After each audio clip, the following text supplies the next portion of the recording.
స్వామి ఇరుముడులు స్పృశించి శుభమును దీవించి జన బృందముల చేరే జగమేలు స్వామి తన భక్తులొనరిల్చు తప్పులకు తడబడి ఒక పక్క ఒరిగెన ఓంకారమూర్తి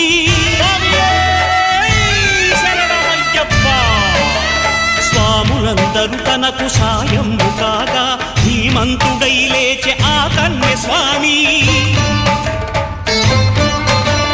పట్టబంధము వీడి భక్తతతికై పరుగు పరుగున వచ్చె భూమిపైకి నరుడై